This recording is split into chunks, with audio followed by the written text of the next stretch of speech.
माता जिजाऊ मासाहेब, छत्रपती शिवाजी महाराज, छत्रपती संभाजी महाराज,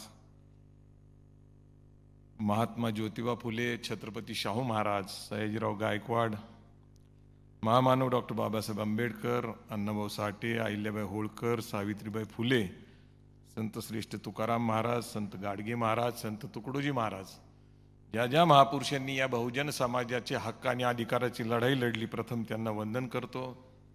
आज साक्षात आपल्या कार्यक्रमामध्ये छत्रपती शिवाजी महाराज, छत्रपती संभाजी महाराज, छत्रपती राजाराम महाराज आणि आधुनिक काळातले राजश्री शाहू महाराज यांचे वंशज संभाजीराजे या ठिकाणी उपस्थित आहेत।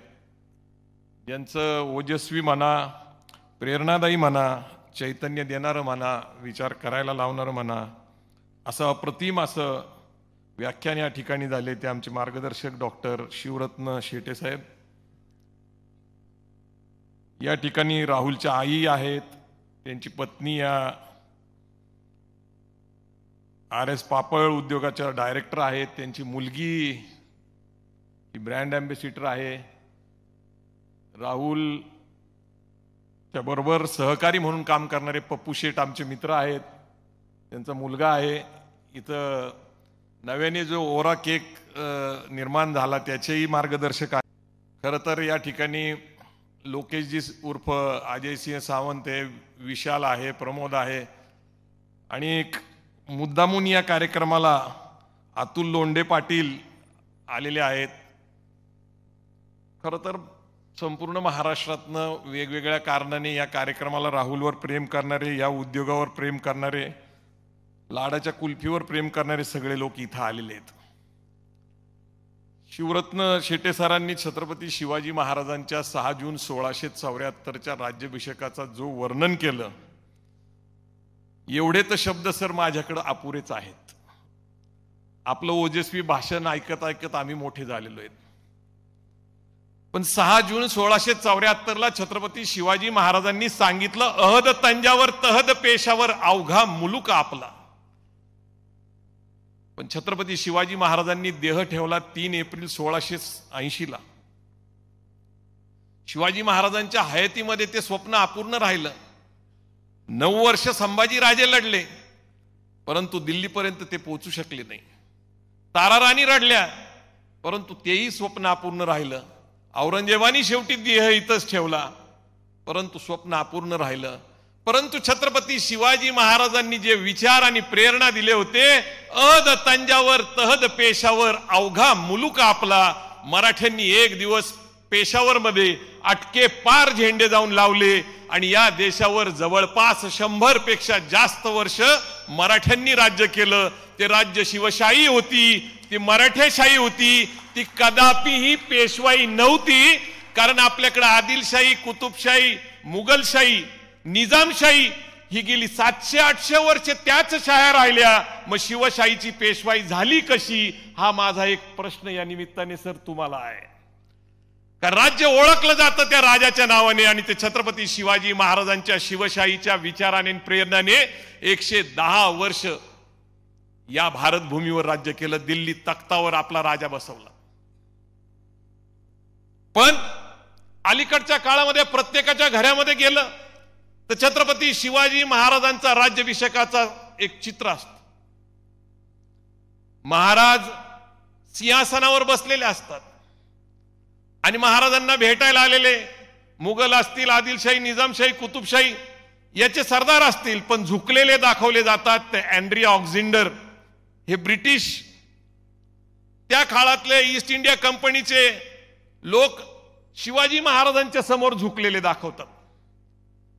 सगळीकडे तुम्ही बघितलं तर हेच तैल्यचित्र, हेच चित्र रंगवलं जातं। त्या काळात फोटोग्राफी नव्हती, त्यामुळे ते काल्पनिक चित्र आहे, परंतु ते कुठंतरी लिहिलेलं आहे। कुठंतरी लिहिलेलं असल्यामुळे त्या कल्पनेच्या आधारावर छत्रपती शिवाजी महाराज सिंहासनावर बसलेले आहेत आणि ईस्ट इंडिया कंपनीचे लोक नजराना घेऊन त्यांना वाकून झुकून मुजरा करतायत, असं चित्र आपल्या प्रत्येकाच्या घरात दिसतं। मला सर प्रश्न असा पडला की त्या काळामध्ये जर छत्रपती शिवाजी महाराजांनी आदिलशाही, मुघलशाही आणि कुतुबशाही यांच्यावर राज्य, या 4ही शाहीवर राज्य करायचं ठरवलं असेल तर त्यावेळेस त्यांची मर्यादा होती पेशावरपर्यंत। आणि म्हणून अहद तंजावर तहद पेशावर अवघा मुलुक आपला.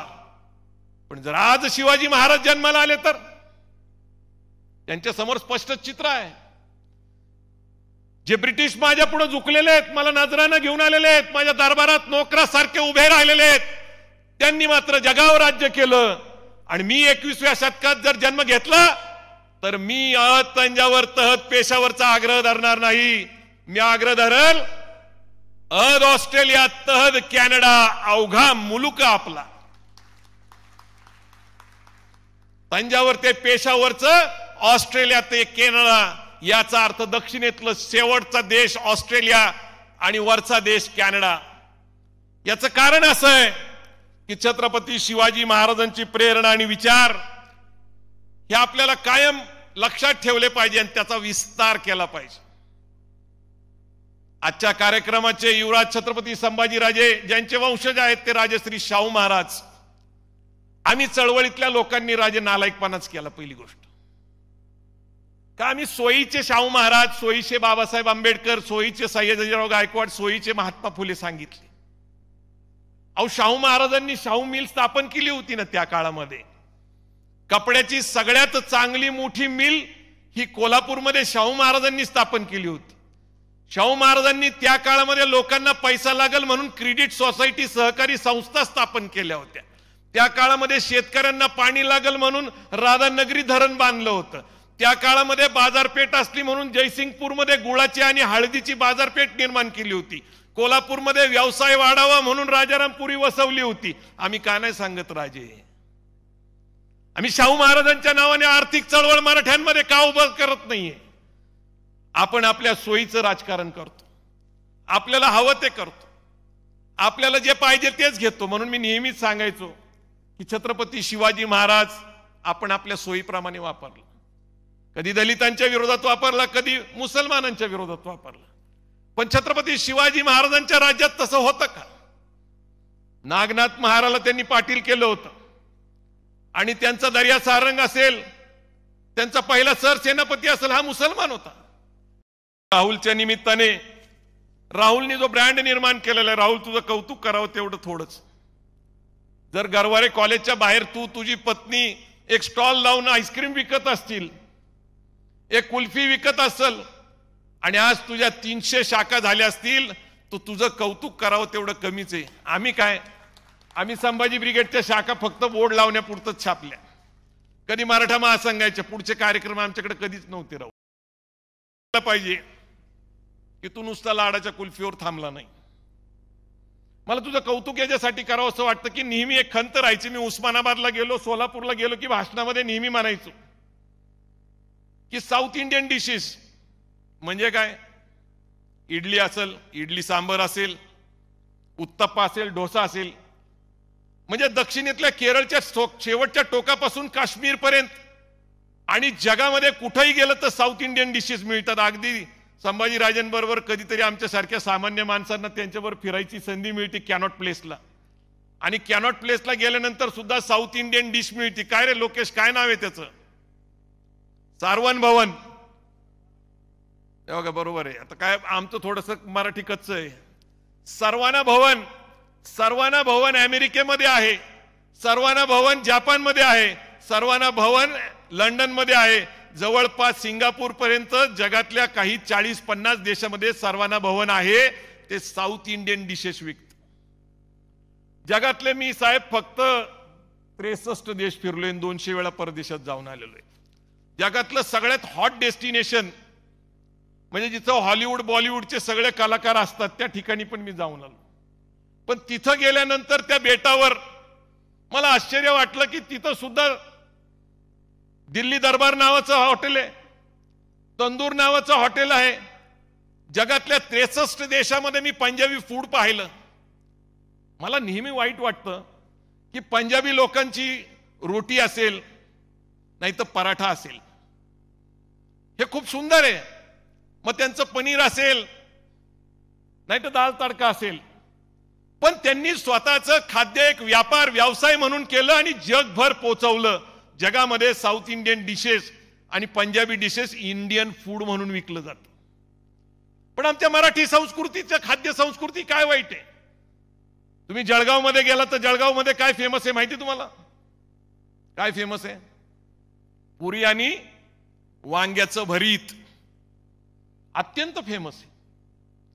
त्याच्या खाली आला खेडमध्ये, नाशिकमध्ये, मनसरमध्ये अगदी मटणाच्या तोडीचं असतं. काय असतं ते?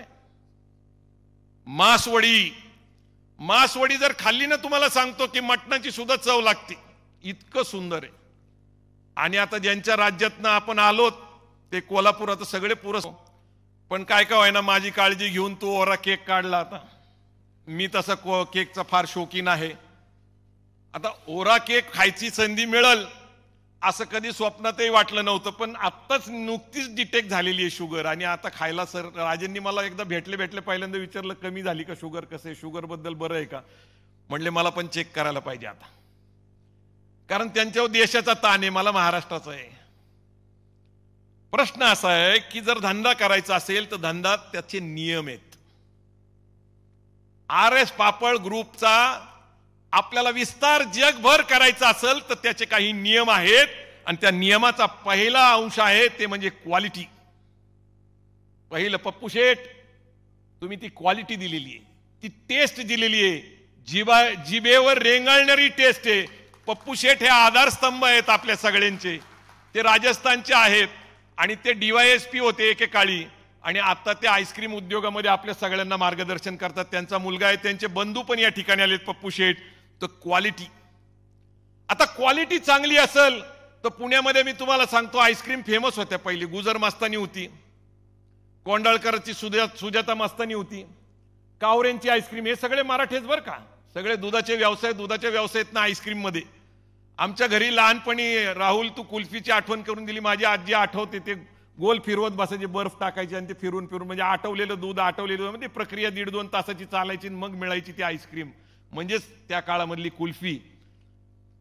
परंतु राहुल क्वालिटी बरोबर क्वांटिटी मध्ये हे लोक कमी पडले. ते तेवढंच. पुण्याचं वैशिष्ट्य काय होतं? आमची कुठेही शाखा नाही. आणि राहुलचं वैशिष्ट्य आहे की आमची कुठं शाखा नाही ते सांगा. तर हा जो बदल आहे आधुनिक जगामध्ये 90 आणि 91 नंतर जागतिकीकरण स्वीकारलं, आणि जागतिकीकरणाने परदेशातला माल भारतात यायला लागला, तर भारतातला माल परदेशात जायलाच पाहिजे, कारण गिव्ह अँड टेक असलं पाहिजे, समतोल साधला पाहिजे. सुजाता, आपली मुलगी ही ब्रँड अँबॅसिडर केली, आणि तुझं कौतुक करावं तेवढं थोडं. तुझे आम्हाला मानचिन्ह दिलं, आता स्मृतिचिन्ह दिलं, ते तुझ्या मुलीच्या हातामध्ये कुल्फी असलेलं, हे आम्हाला कायम स्मरण राहील की आपली मुलगी असेल, आपली बायको असेल आणि आपली आई असेल, याच्यावर विश्वास ठेवून बिझनेस करणाऱ्या माणसाला कुणी संपू शकत नाही. लक्षात ठेव. नफा तोटा सर होतच राहणार आहे, तेजी मंदी येणारच आहे, संकटामध्ये संधी असती आणि ती संधी राहुल घेतच राहणार आहे, माझ्या मनात बिलकुल शंका नाहीये. कारण तुझ्या मागं आई आहे, तुझ्या मागं बायको आहे आणि तुझं भविष्य मुलगी आहे. म्हणून क्वालिटी, क्वांटिटी आणि ब्रँडिंग आणि मार्केटिंग सुद्धा केलं पाहिजे. म्हणजे राहुलनी प्रत्येक वेळेस, मी तुम्हाला सांगतो, मला अजून एक राहुल सारखा माणूस माहिती आहे, त्याचं नाव हनुमंत गायकवाड आहे. BVG भारत विकास ग्रुपचे हनुमंत गायकवाड. तुम्हाला कुठेही भेटू द्या, एअरपोर्टवर भेटू द्या, रेल्वे स्टेशनवर भेटू द्या, कार्यक्रमामध्ये भेटू द्या, किंवा चहा कॉफीला भेटा, ते स्वतःचा लगेच लॅपटॉप काढतात, नाही तर आयपॅड काढतात आणि स्वतःचं मार्केटिंग सुरू करून टाकतात. ते विचार करत नाही हा आपल्या प्रभावाखाली येईल नाही. माझा नेहमीचाच अनुभव आहे. ते कुठे, मी सहज संभाजीराजेंना भेटायला दिल्लीला गेलो होतो, राजेंची भेट झाली, येता सहज एअरपोर्टवर आलो तर समोर आमचे हनुमंत गायकवाड. त्यांनी लगेच हुशारीने त्यांची जागा बदलून घेतली, माझ्या शेजारी आले. 2 गायकवाडी एकत्र, 2 तास कसे गेले कळलेच नाही. त्यांनी त्यांची फुल मार्केटिंग केली आणि मी आपलं ते ऐकत बसलो. मला कौतुक वाटतं राहुल, ती कला तू सुद्धा घेतलेली. आणि हनुमंत गायकवाड आता राहुलचे सुद्धा जवळचे मित्र झालेले आहेत. राहुलची कुल्फी सैराट पिक्चरच्या नागराज मंजुळेंनी स्वतः येऊन कोल्हापूरमध्ये शोधली आणि त्याच्याकडे जाऊन खाल्ली. सयाजीराजे हॉटेलमध्ये उतरले असताना सयाजी शिंदेनी आठवण काढली, राहुलनी तत्काळ त्यांना पोचवली. म्हणजे मराठी फिल्म इंडस्ट्रीमध्ये सगळ्यात जास्त ब्रँडेड कुल्फी जर कुठली असेल तर ती राहुलची कुल्फी आहे. म्हणून मार्केटिंग फार महत्वाचं आहे, आणि मार्केटिंग कसं करावं ते राहुलकडून शिकावं. राहुलनी लगेच फेसबुक पोस्ट टाकलीच पाहिजे. आज सैराटचे डायरेक्टर नागराज मंजुळेंनी आमच्या कुल्फीची चव चाखली, जिभेवर रेंगळणारी चव. सयाजी शिंदेनी चव चाखली, राजेंद्र पवार बारामती ॲग्रोचे त्यांनी चव चाखली, आणि शेवटी ती चव चाखल्यामुळं आम्ही भीमतडीमध्ये सगळ्यात जास्त व्यवसाय केला 7.5 लाखाचा. काय बरोबर आहे का नाही राहुल? म्हणून क्वालिटी होती, क्वांटिटी पण होती, ब्रँडिंग पण केलं होतं, आणि म्हणून मार्केटिंग पण झालं. आता फ्रँचायझीच्या माध्यमातून जास्तीत जास्त लोकांपर्यंत पोहोचायचंय. आणि राहुल, तुझं कौतुक याच्यासाठी केलं पाहिजे की युवराज छत्रपती संभाजीराजेंच्या हस्ते, डॉक्टर शिवरत्न शेटे यांच्या हस्ते आज तू तुझ्या टीमचं कौतुक केलं. लक्षात ठेव, तू हे सगळं करू शकतोस, quality, quantity, branding, marketing, franchise. पण पप्पू शेठ आणि त्यांच्या टीम शिवाय हे कदापि शक्य नाही, कारण तू तुझ्या टीमला जपलेलं आहे. पप्पू शेठनी लॉकडाऊन मध्ये तुझ्या टीमला जपलेलं आहे, आणि ही टीम ही खरी तुझी ताकद आहे. लक्षात ठेव, हे प्रोटीन आहे तुझं. आणि म्हणून एखादा धंदा व्यवसाय उभा करायचा असेल तर मराठी माणसांनी पहिल्यांदा शिकलं पाहिजे की शिवाजी डोक्यात आणि गांधीजी खिशात असल्याशिवाय जगात किंमत नाही.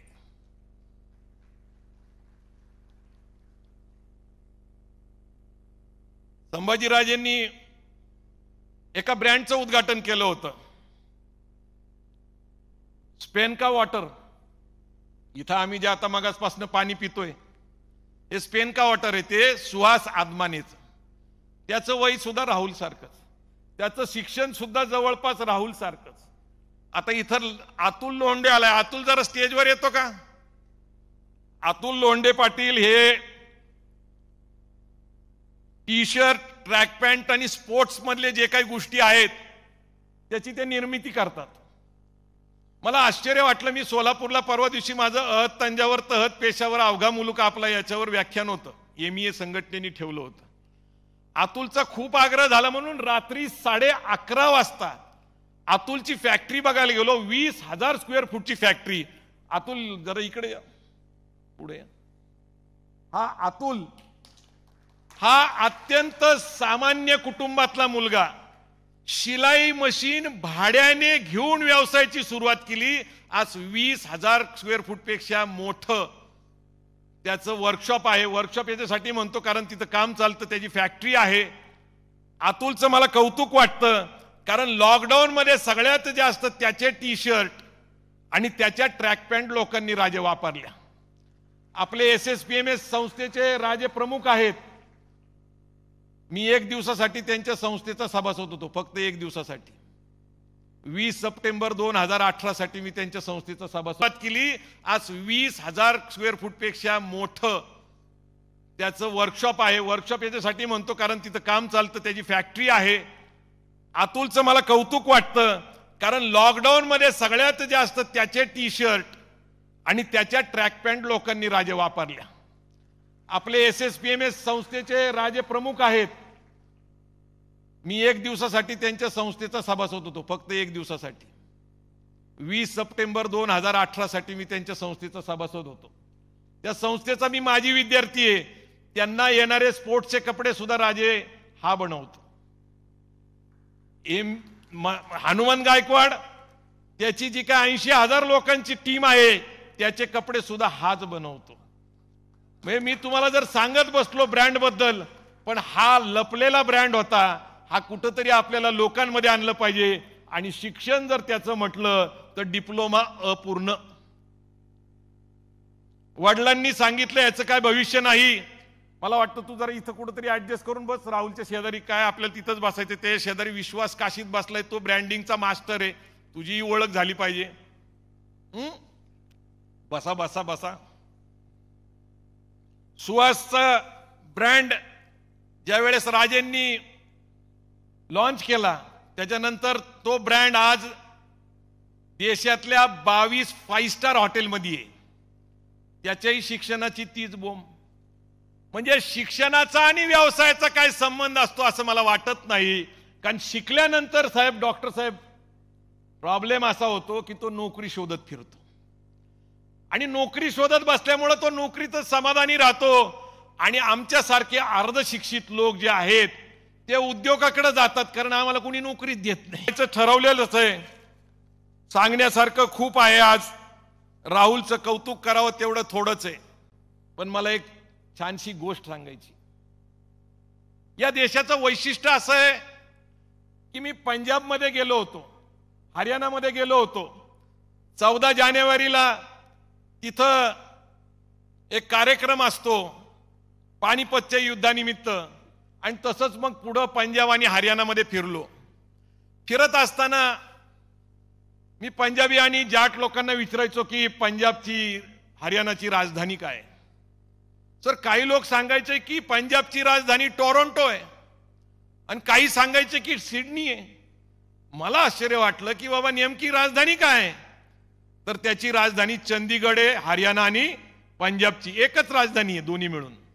पण तो ते टोरंटो आणि सिडनी का म्हणतात, कारण पंजाबी आणि जाट लोकांची संख्या ऑस्ट्रेलिया आणि कॅनडामध्ये प्रचंड मोठ्या प्रमाणामध्ये आहे. केरळमध्ये दक्षिणेत गेलो, केरळमध्ये फिरत होतो. फिरता फिरता सहज विचारायचो केरळची राजधानी काय. कुणाला माहिती का केरळची राजधानी काय. पण केरळमधले लोक केरळची राजधानी दुबई सांगतात, कारण केरळचे लोक आखाती देशामध्ये फक्त 45 लाख लोक आहेत.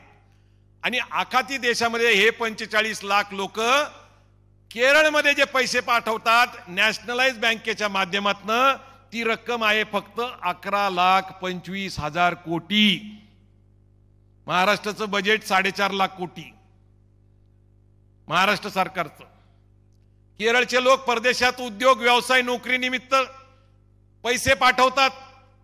या देशातले एनआरआयची संख्या मला माहिती आहे, प्रचंड मोठ्या प्रमाणात पैसा येणार आहे. पण एक उदाहरण फक्त सांगतो की गुजरातमध्ये एक शहर आहे, शहर नाहीये कारण ते शहर मोठं असतं, गाव आहे. लोकेश, काय नाव आहे त्या गावाचं? काय नाव? धर्मपुरी. कच्छ जिल्ह्यामध्ये. मी विचारतो कारण त्याचं लक्ष आहे का नाही. कारण काय होतं की काय आपले लोकांना प्रश्न विचारत राहिले, संवाद केलं म्हणजे ते आपण त्यांचं आपल्याकडे लक्ष आहे का नाही ते बघायचं असते. दिस इज टेस्टिंग फॉर्म्युला. तर त्या गावातले फक्त 1900 लोक परदेशात आहे. किती? 1900. त्या गावामध्ये 7,000 लोकसंख्या आहे. 17 राष्ट्रीयकृत बँका आहेत आणि त्या प्रत्येक बँकेमध्ये 100 कोटीपेक्षा जास्त ठेवी आहेत. आणि देशातली एनआरआयचे डिपॉझिट असलेलं ते सगळ्यात पहिलं गाव आहे, 1 नंबरचं गाव आहे. आणि हे लोक परदेशामध्ये इंग्लंड असेल, अमेरिका असेल, कॅनडा असेल, आफ्रिकन कंट्रीज असतील, या 1900 लोकांनी तिथं स्थायिक झालेत उद्योग व्यवसाय नोकरी निमित्त. आणि आपल्या उत्पन्नातला काही पैसा ते गावात पाठवतात. त्या पैशामध्ये तिथली शाळा चालती, तिथलं हॉस्पिटल चालतं, तिथलं वॉटर पार्क चालतं. तुमच्या तिकडे आहे ना सयाजीराजे, संभाजीराजेंचे नातेवाईक आहेत ते सयाजीराजेवाले. तर म्हणजे माहिती असावं ना. आता ते सयाजीराजे पार्क सारखं त्या गावाचं पार्क आहे. या गावाचं अर्थकारण इतकं मोठं आहे की देशात ते नंबर 1चं गाव आहे. अशी गावं गुजरातमध्ये, राजस्थानमध्ये सुद्धा प्रचंड मोठ्या प्रमाणामध्ये. मला सांगायचं एवढंच आहे की आता मुंबई पुण्यामध्ये उद्योगधंद्याची कल्पना करू नका. कारण आज जर शिवाजी महाराज जन्माला आले तर ते अहद, तंजावर, तहत, पेशावर अवघा मुलुक आपला म्हणतील. तर लाडाची कुल्फी कुठं खायला जायचे आपल्याला? कॅनडाला, ऑस्ट्रेलियाला. पण सगळ्यात पहिलं आपलं लक्ष काय आहे? दुबई. ज्या बुर्ज खलिफाला जगातली सगळ्यात उंच इमारत मानली जाती. विशाल आणि प्रमोद इथं साक्षीदार आहेत. आम्ही दुबईला गेलो होतो आणि लोकेश आतापर्यंत आम्ही 20 वेळा दुबईला गेलेलो आहे. आम्ही डॉक्टर शिवरत्न सर, राहुलला पहिला कोट आम्ही दुबईमध्ये घेतला. कारण काय आहे की कोट घातल्याशिवाय उद्योगपती वाटतच नाही हो. एक आता त्यांचं नाव घेत नाही मी, त्यांचा किस्सा आहे, कारण आता ते जरा वेगळ्या कारणाने घेता येत नाही नाव. ते टेलिफोन साफ करायचा बिझनेस करायचे आणि ते टेलिफोन साफ केला की ते काय करायचे, एक अत्तराचा बोळा त्याच्यामध्ये ठेवायचे, म्हणजे फोन करताना त्याचा चांगला वास घ्यायचा. आणि मग असे ते हॉटेलमध्ये घरगुती वगैरे काम करायचे. त्यांना ब्लू डायमंडचं पुण्यातलं किर्लोस्करांनी काम दिलं. ब्लू डायमंडचं काम मिळाल्यानंतर त्यांनी ताज हॉटेलमध्ये काम करायची इच्छा व्यक्त केली. तर किर्लोस्करांनी शिफारस केली. ते ताज हॉटेलमध्ये गेले, पण ताज हॉटेलच्या दरबान म्हणजे दारात जो असतो त्यांनीच त्यांना आत प्रवेश दिला नाही, कारण पायात चप्पल आणि पॅन्ट शर्ट बूट शर्ट साधा होता, प्रवेश मिळाला नाही. आता प्रवेश मिळाला नाही त्याचं कारण काय होतं, तर त्यांनी जो पेहरावा केला होता फर्स्ट इम्प्रेशन, त्या फर्स्ट इम्प्रेशनमुळे त्यांना ताज हॉटेलमध्ये प्रवेश मिळाला नाही. ते परत आले. काही दिवसांनी किर्लोस्करांची भेट झाली. किर्लोस्करांना त्यांनी तक्रार केली की मी एवढं तुमच्या सांगण्याहून धडपड करत कसं पैसे जमून मुंबईला पोहोचलो, ताज हॉटेलमध्ये पोहोचलो, पण दरबांनी तर मला आतच सोडलं नाही. तर किर्लोस्कर म्हटले की तू असाच गेला होता का? ते म्हणले हो असंच गेलो होतो, पायात स्लीपर आणि बूट शर्ट घालून साधा. ते म्हणले अरे तुला कसा प्रवेश मिळेल ताजमध्ये? त्यांनी त्यावेळेस 500 रुपये त्यांना त्या काळामध्ये 30-40 वर्षापूर्वी काढून दिले आणि सांगितलं सूट बूट टाय आणि तू तिथं जा. सूट बूट कोट आणि टाय घालून तिकडं ज्यावेळेस तू जाशील त्यावेळेस तुला कुणी अडवणार नाही. त्यांचा अनुभव तसाच होता. ते सूट बूट मध्ये गेले, त्यांना दरबांनी अडवलं नाही. ते मॅनेजर पर्यंत पोहोचले आणि त्यांना ताज हॉटेलचं काम मिळालं. कारण first impression is last impression. तर इम्प्रेशन पडलं पाहिजे. आपण कोट टाय घालायला शिकलं पाहिजे. हे काय ब्रिटिशांनी आपल्याला दिलं म्हणून नाहीये. आपले वाडवडील त्या काळामध्ये धोतर घालायचे म्हणून आज आपण धोतर घालतो का? नंतर पायजामा घालायला, पण पायजामा घालायला लागलो का? नंतर हे तुम्ही जीन पॅन्ट घालायला लागला. तर काळाबरोबर वेळेबरोबर परिस्थितीबरोबर बदललं पाहिजे. आपण आपल्याला प्रेझेंटेबल केलं पाहिजे. तुमचे इम्प्रेशन पडलं पाहिजे. मी तुम्हाला एक किस्सा सांगतो. नवीनच BMW गाडी घेतली होती. बिडच्या पेट्रोल पंपावर गाडी घातली. गाडी अत्यंत नवीन सुंदर होती, सगळ्यांना बघू वाटत होती, ब्लॅक कलरची होती म्हणून लोक माझ्या जवळ यायचे. मी माझा संभाजी ब्रिगेडचा ड्रेस घातलेला, ब्लॅक पॅन्ट व्हाईट शर्ट. मला म्हणायचे ड्रायव्हर साहेब गाडी ॲव्हरेज किती देते? आता एक्सप्रेस रोडला गाडी बिडी चालवली, परत आलो. अतुल तुझ्यासाठी महत्वाचं आहे. त्याच्यानंतर मर्सिडीज असेल, BMW असेल, पजेरो असेल, आपल्याकडे जेवढ्या गाड्या आहेत त्या कुठल्याही गाडीत ज्यावेळेस मी गाडी चालवायला बसलो त्यावेळेस ट्रॅक पॅन्ट टी शर्ट आणि ते रंगीबिरंगी स्लीपर घातल्या. लोक म्हणायचे साहेब गाडी किती ॲव्हरेज देते? जितके साधे राहताल तितके तुम्ही ओळखले जाता मालक म्हणून, कारण दॅट इज कॅज्युअल. पण तिथपर्यंत सुद्धा जायला पाहिजे. परवा दिवशी एक व्हिडिओ फिरला टाटांचा, कप केकचं त्यांचं ते वाढदिवसाचा 84वा वाढदिवसाचा. तर simplicity is the costliest thing. लक्षात ठेवा, साधं राहणं. तुम्ही अंगावर किती सोनं घातलं याच्यापेक्षा तुमचं मन सोन्यासारखं असलं पाहिजे. तुमचं मन दिलदार असलं पाहिजे. राहुलनी कदाचित लाडाची कुल्फी स्वतःसाठी मर्यादित ठेवली असती, त्याचं एकट्याचं अर्थकारण झालं असतं. पण राहुलनी अर्थकारणाची चळवळ करायची ठरवलं आणि म्हणून आज राहुल पापळचा लाडाची कुल्फीच्या ब्रँडचं आपण या ठिकाणी कौतुक करतो. आणि कौतुक केलंच पाहिजे, कारण कोल्हापूरमध्ये 1 कोटीचा धंदा म्हणजे काय साधी गोष्ट आहे का? अहो, कोल्हापूरचं वैशिष्ट्य असं होतं की कोल्हापूरमध्ये उभी म्हैस करून तुमच्या समोर दूध काढून द्यायचं, पाण्याचं मिलाप नाही. म्हणजे कोल्हापूरचं वैशिष्ट्यच असं की तिथं मिलावट नाहीये. आणि कोल्हापूरमध्ये तुम्हाला माहिती आहे सोळुंकी नावाचा ब्रँड फेमस आहे. जवळपास 20 शाखा आहेत. तिथं अजून एक शाखा आहे फेमस कलेक्टर कचेरीच्या समोर. सांगा बरं नाव काय त्याचं? हा नाही, साळुंके दुसरी एक फेमस कुल्फी आहे तिथं, आपला आईस्क्रीम आहे. काय रे? राज मंदिर. कोल्हापूरच्या लोकांना माहिती आहे. राज मंदिर सारखा ब्रँड आहे तिथं. सोळुंकीचा ब्रँड आहे. अजून एक ब्रँड आहे संभाजीराजेंना मानणारा कार्यकर्ता आहे गवळी नावाचा, ऋषिकेश. काय नाव आहे? इम्पिरियल. म्हणजे इम्पिरियल सारखा आईस्क्रीम आहे तिथं. राज मंदिर सारखा आईस्क्रीम आहे, सोळुंके सारखे. आणि तिथं राहुल ज्या वेळेस तुझी आईस्क्रीम 1 कोटीचा धंदा करती, तुझं सगळ्यांनी सॅल्यूटच केलं पाहिजे. कारण जी आईस्क्रीमची नगरी आहे. आईस्क्रीम कुठं खावं तर कोल्हापूरमध्ये. कारण असं म्हटलं जातं की 50 फुटावर आईस्क्रीमचं दुकान असलेलं कोल्हापूर या ठिकाणी.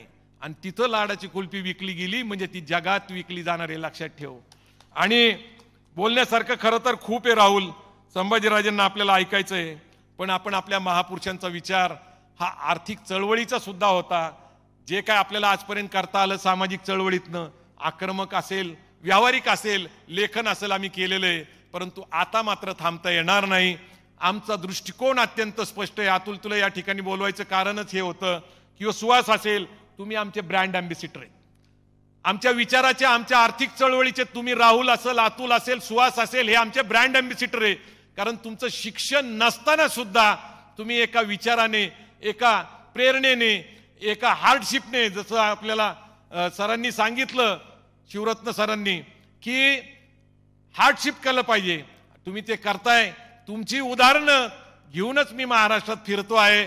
Atul, Rahul, I am proud of you. या ठिकाणी मला बोलण्याची संधी दिली, मला या ठिकाणी सन्मानित करण्यात आलं.